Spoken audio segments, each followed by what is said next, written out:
wabarakatuh. Al-Fatihah.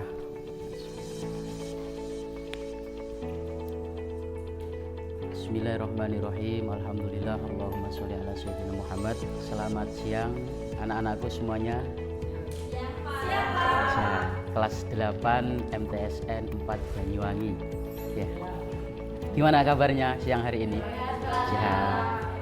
Ya, ini Bapak di sini masuk mata pelajaran jam kedua ya. Tadi sudah diajarkan mapel jam ke-1 oleh Pak Udin dan Bu Loka. Ada yang kenal sama Bapak? Ya. Oh asing. Asing ya, orang asing. Ya, perkenalkan dulu, nama Bapak Khairul Anwar. Sebelumnya Bapak akan mengabsen terlebih dahulu karena tadi ada siswa yang mengatakan Bapak asing. Jadi saya perlu tahu kepada siswa-siswa semuanya, soalnya wajahnya asing semua ini. Di absen dulu. Di sini tertera absennya pertama ACH Saiful Bahroni ada hadir. Ahmad Feryansah hadir. Alfian Nuraini. Mas Puk Budairi Ahmada. Oh, enggak masuk. Kemana? Oh, saya pernah dengar itu kayaknya, oh ya sakit. Bentar, saya teringat ketika Bapak menempuh studi strata 1 di Universitas Ibrahimi, ada salah satu dosen yang mengatakan, masih ingat sampai sekarang, ketika ada guru yang mengabsen, kok semisal ada anak yang enggak masuk sakit, kita doakan. Siapa yang bicara? Dosen yang mengajar PPL 1 Mikro Teaching, Bu Eka Ramiati. Nah, sebelum saya mendoakan Mas Budairi, ayo kita doakan Bu Eka Ramiati, semoga panjang umur, sehat walafiat, dan bisa membimbing kita sampai kita wisuda nanti. Amin. Doan lagi kepada Mas Budairi, semoga dia panjang umur, sehat walafiat, dan kita bisa bertemu. Entah kapan ketemunya, amin ya. Siap. Mungkin ya. Siswanya jumlahnya ada 4 ya? Ya, baik. Ada 4 ya. Madrasah Aliyah Negeri 4 Banyuwangi. 4. Siswanya 4. Pas berarti. Ya, baik. Bapak di sini ditugasi oleh kepala madrasah. Di RPP itu tertera kepala madrasahnya namanya Los Agung. Kepala madrasahnya. Saya sebagai guru pengajar ditugasi mapel sejarah kebudayaan Islam. Sejarah kebudayaan Islam. Sebelum saya mengenal atau menjelaskan secara jauh mengenai tentang sejarah kebudayaan Islam, mungkin sampai pernah berpikir nggak mengenai tentang dinasti Abbasiyah? Ada yang tahu? Bapak izin berdiri ya. Berdiri. Ya. Dinasti Abbasiyah. Ada yang dinasti Abbasiyah? Ayo angkat tangan. Abbasiyah. Penting ini pelajaran ini. Sebelum Bapak lanjut, karena ini materinya yang sangat penting, yaitu dinasti Abbasiyah. Supaya apa? Supaya teman-teman nanti bisa mengetahui sejarah dinasti Abbasiyah. 1, sejarah berdirinya. Yang kedua, pemimpin-pemimpin atau khilafah yang menjabat di dinasti Daulah Abbasiyah. Terus yang kedua, faktor kenapa kok dinasti Abbasiyah ini bisa berdiri, itu nanti Bapak jelaskan di sini. Yang terakhir, ada keruntuhan dinasti Bani Abbasiyah. Kok bisa dinasti Bani Abbasiyah itu runtuh padahal sudah jaya? Kita lihat ke TKP. Sejarah berdirinya Daulah Bani Abbasiyah. Lanjut. Ini berdiri pada tahun 750 Masehi.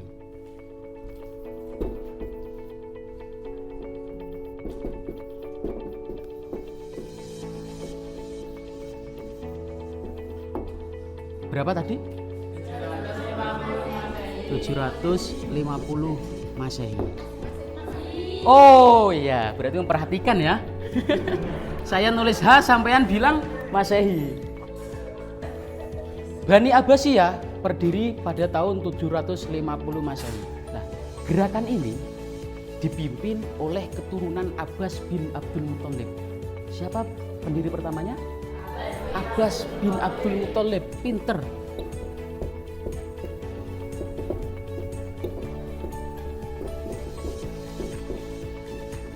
Ada yang tahu siapa ini? Paman Rasulullah. Jadi Rasulullah itu mempunyai ayah namanya Abdullah. Lah Pak Abbas ini kakaknya Pak Abdullah.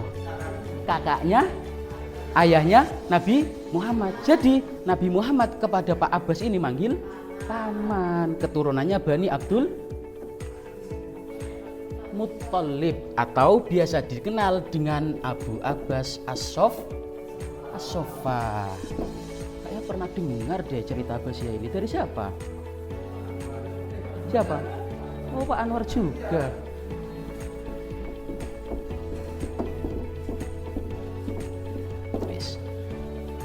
Pendiri pertama namanya Abu Abbas As-Soffah.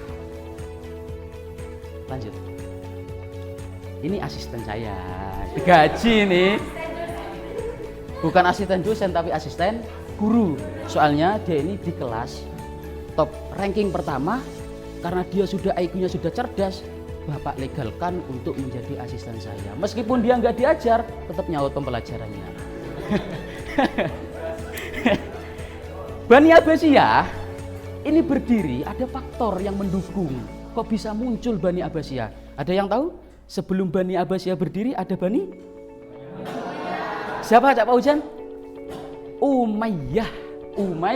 Umayyah. Lah, faktor pendukung terbentuknya Bani Abbasiyah yang pertama, perpecahan internal keluarga Daulah Umayyah, kekisruhan politik dalam negeri. Wis, pokoknya kalau ada kericuan orang dalam pasti berpengaruh besar terhadap orang yang luar. Berpengaruh. Nah, maka dari itu runtuhnya Bani Umayyah adalah pepecahan internal di dalamnya. Maka dari itu dinasti Abbasiyah muncul. Yang kedua, kekecewaan ulama dan tokoh agama kepada Khalifah Marwan bin Muhammad ini. Siapa Marwan bin Muhammad ini? Pemimpin terakhirnya Bani Umayyah. Loh iki akeh sing gak seneng ambek iki rek. Paham gak? Lah itu bahasanya agak anak Jawa-Jawane sithik. Yang ketiga, dukungan dari kelompok Syiah yang menginginkan kepemimpinan Islam kembali ke keturunan Nabi. Jadi orang-orang keturunan Bani Abbasiyah ini berdiri ingin mayoritas ulama Islam ini dipimpin oleh keturunan Nabi. Soalnya Marwan bin Muhammad ini bukan keturunan Bani Hashim. Maka dari itu orang-orang Bani Abbasiyah memberontak.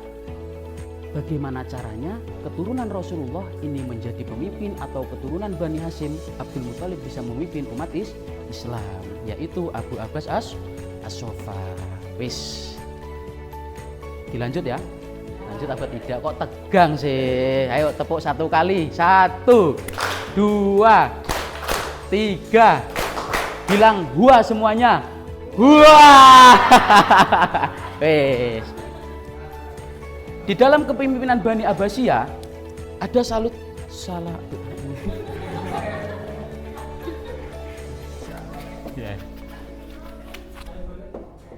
satu tokoh yang sangat berpengaruh atau kita sebut dengan Golden Age. Golden Age, masa keemasan. Kepemimpinan siapakah itu? Harun Ar-Rasyid.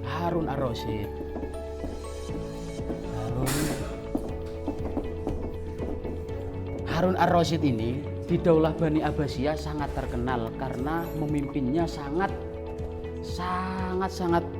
baik sekali. Salah satu ilmu yang paling terkenal yaitu ilmu umum sama ilmu agama. Ilmu umum. Ada ilmu astronomi. Oh, no MTK. Ilmu kimia. Terus ilmu apa lagi? Kedokteran. Ilmu apa lagi? Wah, IPS. Filsafat. astronomi ini namanya pencetusnya yaitu Al-Khwarizmi. Sedangkan kimia ini ada Al-Battani. Sedangkan ilmu kedokteran namanya Ibnu Sina. Sedangkan filsafat yaitu Al-Farabi. Ini salah satu kepemimpinannya Harun ar-Rasyid di bidang ilmu umum, dan orang-orang ini hidup di zaman Harun ar-Rasyid. Di samping ilmu umum ada juga ilmu agama. Ilmu agama ada ilmu fikih, tentunya fikih ada fikih. Terus hadis dulu. Terus tafsir. Terus siapa yang bilang tasawuf tadi? Kasih tepuk tangan. Pas, bagus, tasawuf. Bentar, saya penasaran sama Hakam ini. Kok bisa kamu jawab tasawuf itu? Nemu referensinya dari mana? Tasawuf, ilmu tasawuf. Baca buku. Baca buku. Hebat. Katanya Hakam tadi, ketika kita ingin wawasannya luas, sering-sering baca buku ilmu itu. Ilmu fikih ada Imam Madzhabul Arba, yaitu Imam Syafi'i, Hanafi, Mambali, terus Maliki. Ya, ada 4 ya, dihafalkan, nanti saya tanya ini tuh. Ingat. Ilmu hadis itu ada Ashabus Sittah, yaitu pengarang-pengarang hadis yang jumlahnya ada 6. Salah satunya Imam Bukhari, Imam Muslim, Imam Tirmidzi, Imam Ibnu Majah, terus Abu Dawud. Kurang satu. Ayo, kurang satu. Saya kasih coklatos nanti. Kurang satu. Ayo. Hah? Enggak, Imam? Iya, benar, Imam An-Nasai. Ya, coklatosnya diambil ini. Imam An-Nasai. Imam An-Nasai. Wes. Sudah ya? Sudah. Stop. Kita lanjut. Ketiga yaitu ilmu tafsir. Ilmu tafsir ini pengarangnya Imam Ar-Ra'i. Bukan tafsir jalanan ya. Kalau tafsir jalanan namanya Imam Jalaluddin As-Suyuti. Yang kedua Imam Jalaluddin Al-Mahalli. Yang ketiga, yang keempat ilmu tasawuf yang terkenal di kita, kitab masterpiece-nya yaitu Ihya Ulumuddin, yaitu Imam Ghazali. Ada yang tahu nama asli Imam Al-Ghazali? Kurang keras Mas, siapa? Al-Ghazali, tepuk tangan. Yes. Ini mungkin sedikit ya menjelaskan tentang Bani Abbasiyah, nanti dilanjut oleh Ibu Selvi karena Bapak sekarang hari ini ada tugas mendampingi asisten buat operator ya. Mungkin cukup itu yang Bapak sampaikan, nanti bisa dilanjut sama Bu Selvi. Sekian dulu, terima kasih.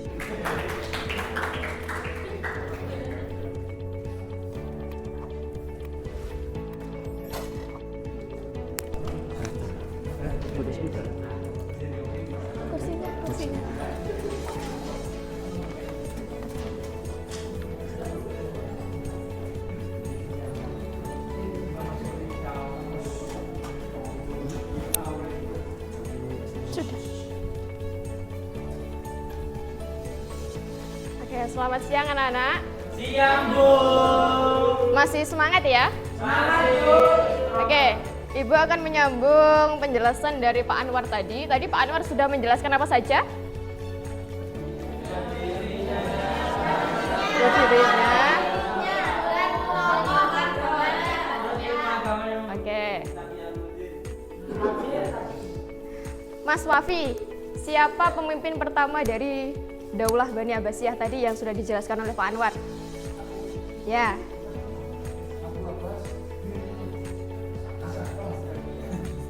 Oke, Abu Abbas bin Asyafa, keturunan dari Bani Hashim. Oke. Ibu akan menjelaskan mengenai pemimpin-pemimpin Bani Abbasiyah. Di sini kan cuma ada 10 ya. Sebenarnya pemimpin Bani Abbasiyah itu banyak sekali. Ada 35 kalau enggak 35 lebih. Tapi di sini Ibu cuma menampilkan 10, nanti bisa kalian baca sendiri di buku kalian. Oke, yang pertama adalah Abul Abbas As-Saffah. Beliau adalah pendiri pertama dari Daulah Bani Abbasiyah. Yang kedua Abu Ja'far Al-Mansur. Beliau ini adalah salah satu tokoh dari Daulah Bani Abbasiyah yang memiliki jasa memindahkan pemerintahan dari kota Kufah ke Baghdad. Jadi semula itu Bani Abbasiyah itu pemerintahnya di Kufah. Setelah pada masa kepemimpinan Abu Ja'far Al-Mansur, beliau memindahkan dari Kufah ke Baghdad. Yang ketiga Al-Mahdi. Yang keempat Musa Al-Hadi. Yang kelima Harun Ar-Rasyid. Nah, Harun Ar-Rasyid ini adalah pemimpin yang dikenal sangat baik karena tadi sudah dijelaskan oleh Pak Anwar, pada masa Harun Ar-Rasyid Daulah Abbasiyah ini dijuluki sebagai Golden Age. Golden Age atau masa keemasan. Jadi pada masa Harun Ar-Rasyid ini ilmu pengetahuan itu berkembang sangat pesat sekali.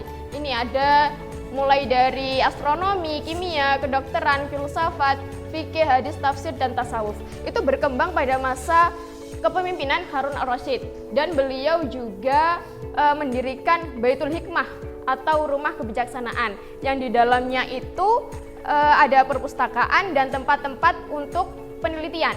Jadi banyak sekali tokoh-tokoh muslim yang menjadi tokoh-tokoh besar muslim yang menjadi ilmuwan pada masa Harun Ar-Rasyid ini. Yang keenam adalah Al-Amin.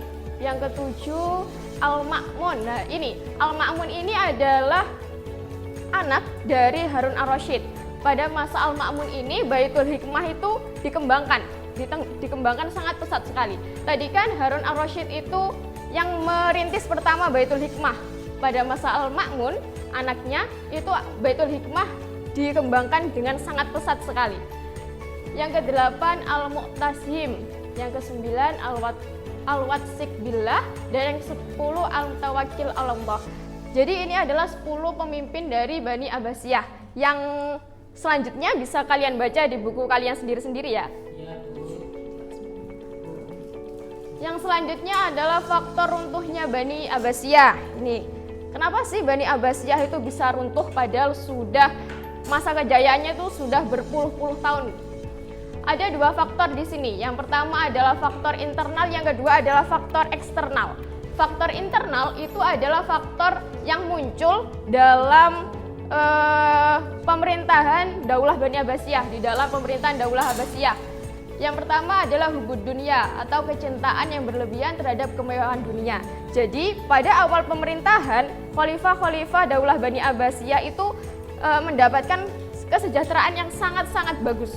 Jadi mereka itu sampai lupa dan melakukan hubud dunia atau kecintaan berlebihan terhadap dunia. Jadi karena hubud dunia ini, kas dari Daulah Bani Abbasiyah itu semakin hari semakin menurun. Itu adalah salah satu faktor internalnya. Yang kedua adalah konflik keluarga Daulah Abbasiyah yang berujung pada perebutan kekuasaan. Itu PowerPoint-nya kurang ya, mohon maaf. Itu perebutan kekuasaan. Jadi di dalam keluarga dari Daulah Bani Abbasiyah itu perebutan kekuasaan itu sangat-sangat mengerikan. Karena hanya ada 3 kalau enggak 4 dari khalifah Daulah Bani Abbasiyah yang meninggalnya itu secara wajar. Yang lainnya itu meninggal dengan cara dibunuh, dengan cara diracun, dan lain-lain. Jadi dalam keluarga itu konfliknya sangat-sangat mengerikan. Yang ketiga, meningkatnya konflik keagamaan, konflik antara kelompok Sunni, Syiah, Khalifah dari Ali bin Abi Thalib dan Muawiyah bin Abi Sufyan. Jadi pada masa sebelum Daulah Bani Abbasiyah, yaitu Daulah Bani Umayyah, konflik ini sudah ada. Tapi pada saat Daulah Bani Abbasiyah, konflik ini semakin meningkat dan belum selesai. Yang selanjutnya, melemahnya jiwa patriotisme dan nasionalisme. Jadi dari kecintaannya dari hubud dunia ini, khalifah-khalifah dari Daulah Bani Abbasiyah itu menyewa menyewa, kalau di Indonesia itu polisi-polisi untuk menjaga daerah kekuasaan mereka. Jadi bukan dari pemerintahnya, tapi mereka menyewa dari asing.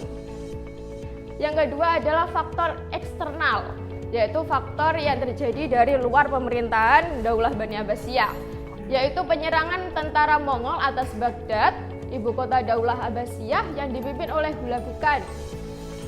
Daulah Abbasiyah dipimpin oleh Mu'tasim Billah. Setelah kota Baghdad hancur dan Khalifah Daulah Abbasiyah terbunuh, berakhirlah kekuasaan Daulah Abbasiyah. Jadi, semula Daulah Abbasiyah itu sangat-sangat berkuasa pada masa itu.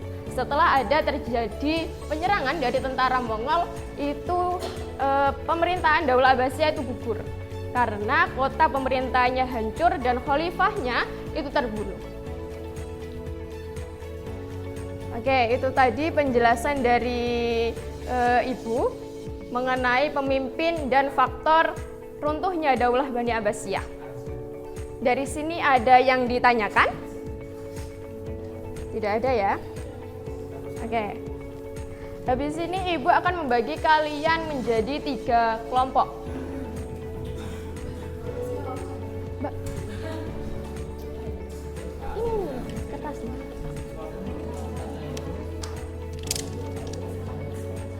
Dengan cara berhitung 1 sampai 3. Dimulai dari Mas Ferry. 3.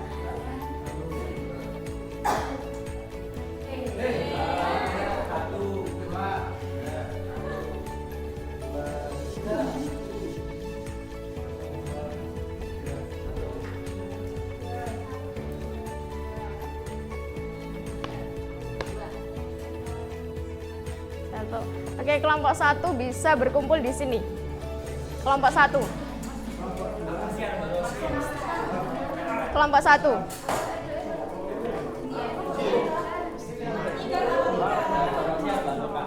Kelompok 2 di belakangnya kelompok 1.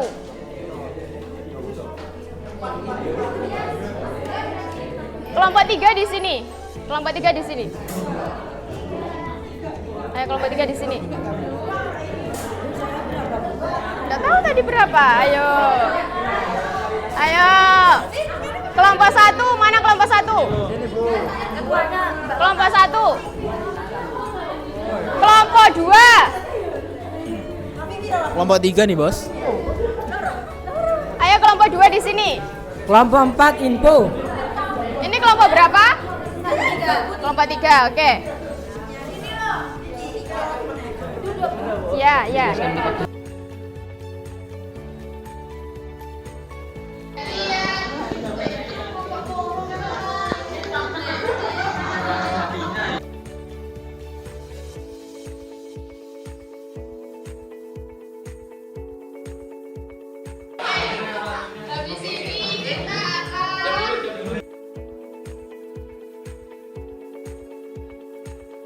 Pakai jajan.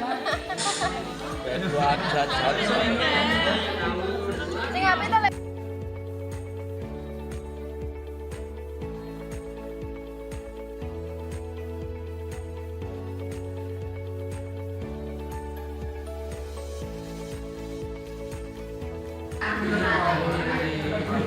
biasa orang nggak kenal loh.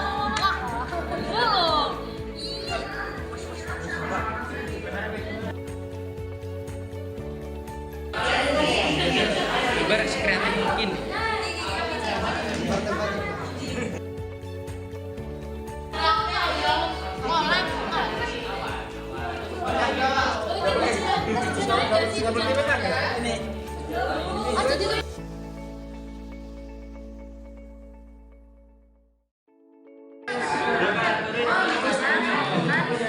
Yang kreatif.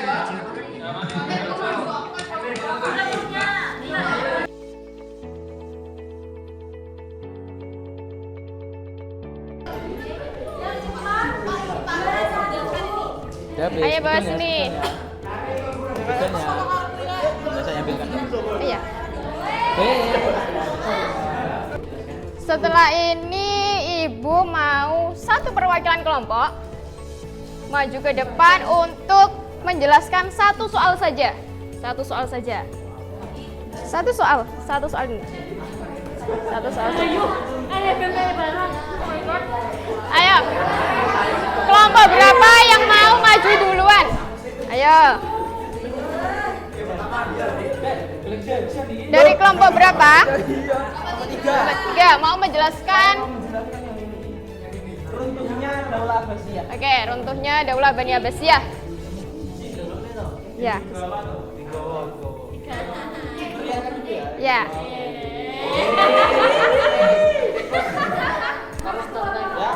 Nah itu kalau Ya.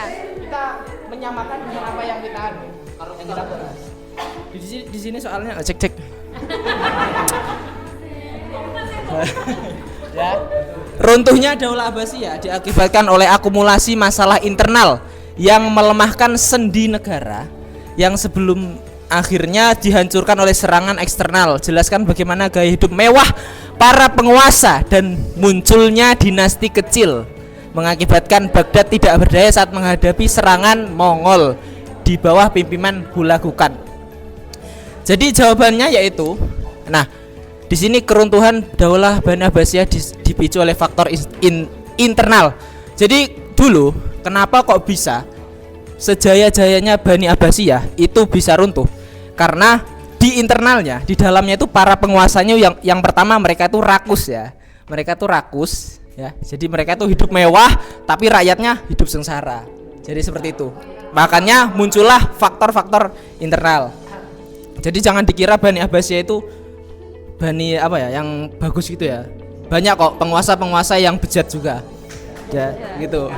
Ya. Kemudian akhirnya karena penguasanya seperti itu muncullah dinasti-dinasti kecil yang tidak serempak dengan dinasti yang saat itu. Akhirnya ketika bangsa Mongol menginvasi Baghdad karena di dalam sudah hancur lebur, maksudnya sudah enggak beraturan, akhirnya memicu kekalahan. Akhirnya Bani Abbasiyah runtuh seperti itu. Jadi pesan moralnya kalau kita jadi pejabat jangan jangan rakus ya. Jangan dinasti-dinasti juga. Oke, mungkin cukup itu. Oke, tepuk tangan dulu untuk Mas Fauzan dari kelompok 3. Terima kasih, Mas. Ayo, siapa lagi kelompok mana yang mau maju? Kelompok 1 dulu atau kelompok 2 dulu? Oke, kelompok 2.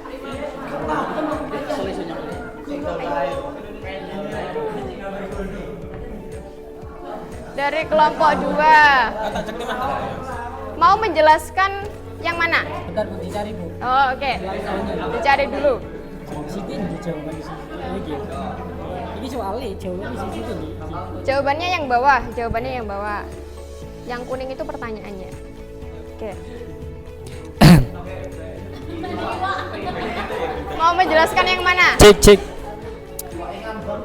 Di sini saya dari kelompok 2 ingin menjelaskan bebek dan kepiting ya. Soalnya adalah runtuhnya Daulah Abbasiyah diakibatkan oleh akumulasi masalah internal. Itu kan sudah tadi. Iya dah. Kan sudah tadi. Ayo, nggak mendengarkan ini ayo. Ayo. Mau yang mana? Yang ini aja wis. Daulah Abbasiyah memiliki deretan khalifah yang memiliki spesialisasi peran berbeda seperti Abu Ja'far Al-Mansur sebagai peletak dasar dan Harun Ar-Rasyid sebagai pembawa keemasan. Bandingkan kontribusi utama kedua tokoh tersebut dalam membangun stabilitas politik dan kemajuan peradaban Islam di Baghdad. Jawabannya adalah Abu Ja'far Al-Mansur merupakan peletak dasar Daulah Abbasiyah melalui pembangunan Baghdad dan penataan birokrasi. Ada yang tahu birokrasi? Profesional yang menciptakan stabilitas politik.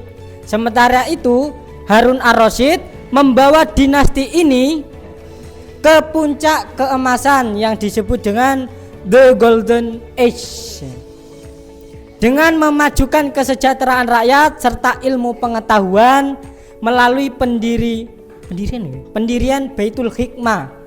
Bukan masjid ya, Baitul Hikmah ini. terus menjadikan pusat peradaban dunia. Terima kasih untuk kelompok 2. Ya, kelompok yang pertama. Ayo, Enai. Ya. Oh, saya.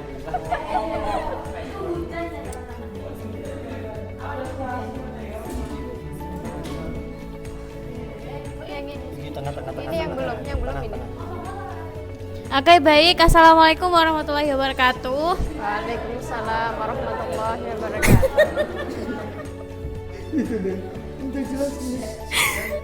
Jadi ini maaf ya teman-teman, gambarnya kita sederhana saja, cari yang sederhana jangan yang indah.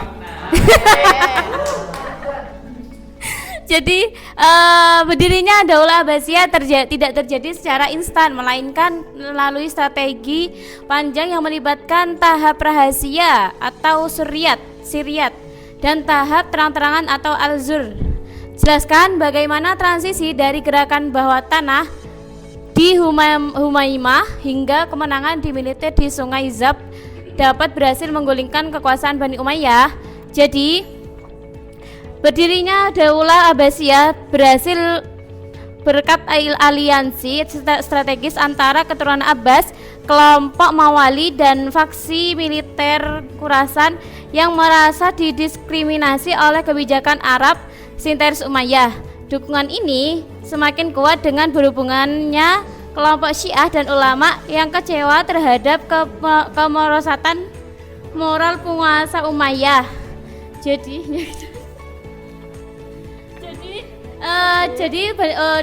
berdirinya Daulah Abbasiyah itu berhasil memberikan berkat aliansi strategis antara keturunan Abbas, kelompok Mawali dan faksi militer Khurasan. Oke, terima kasih untuk Sekian dari kelompok kami.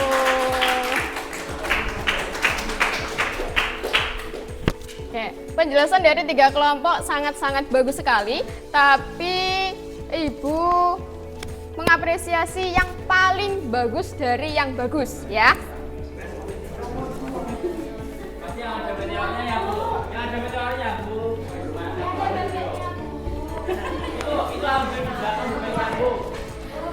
Ya, Ibu akan mengapresiasi yang penjelasannya paling bagus dari kelompok 3. Ayo.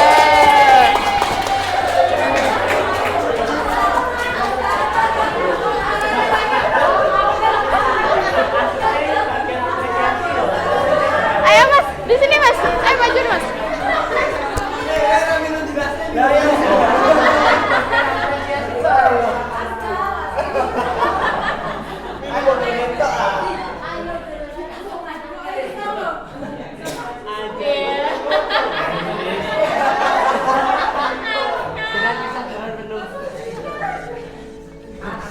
Terima kasih. Ya.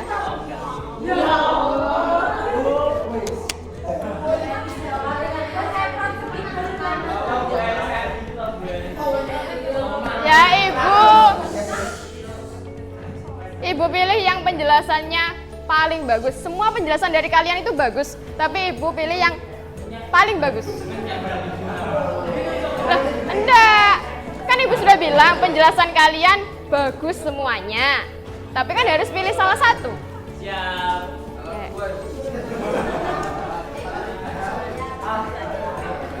Oke, itu tadi materi mengenai Daulah Bani Abbasiyah. Dari penjelasan Ibu dan Pak Anwar, apakah kalian ada yang ingin bertanya?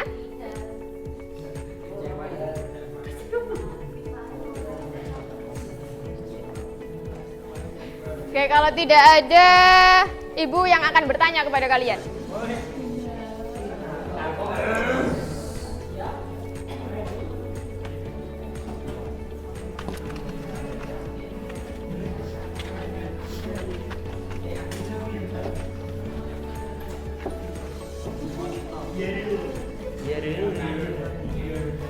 Mas Khatib. Khatib. Siapa khalifah dari Daulah Bani Abbasiyah yang berjasa mendirikan Baitul Hikmah? Ya.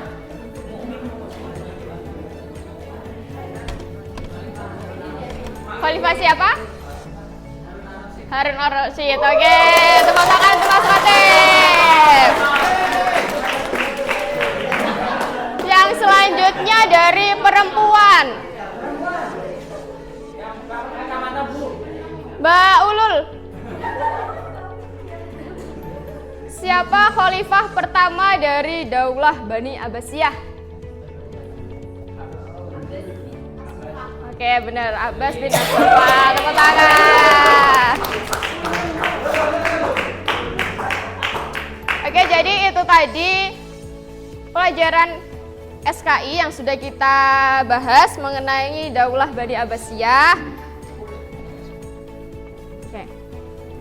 Jadi bisa disimpulkan bahwasannya dinasti Abbasiyah itu adalah dinasti setelah Daulah Bani Umayyah yang memimpin selama 550 tahun, yang khalifah pertamanya adalah Abul Abbas As-Saffah. Dan pada masa itu Islam itu mencapai golden age atau masa keemasan karena berkembangnya ilmu pengetahuan, ada pengetahuan umum dan pengetahuan agama. Jadi banyak sekali muncul tokoh-tokoh besar pada masa Daulah Bani Abbasiyah. Dan salah satu faktor runtuhnya adalah karena hubud dunia atau kecintaan mereka kepada dunia. Jadi semewah apapun yang kita punya, kita juga harus melihat orang lain bahwa jika saat kita di atas, kita juga bisa berada di bawah. Jadi jangan pernah kalian menyombongkan apa yang kalian punya. Oke? Oke. Mungkin itu saja penjelasan yang bisa Ibu jelaskan dengan Pak Anwar. Sebelum Ibu tutup pembelajaran kita pada siang hari ini, Ibu kasih PR ke kalian semua. Cari satu biografi dari tokoh Khalifah Daulah Bani Abbasiyah. Satu saja, dikumpulkan minggu depan. Oke? Kita akhiri pembelajaran kita pada siang ini dengan bacaan hamdalah. Alhamdulillahirabbil alamin. Oke, kurang lebihnya mohon maaf. Wassalamualaikum warahmatullahi wabarakatuh. Waalaikumsalam warahmatullahi wabarakatuh.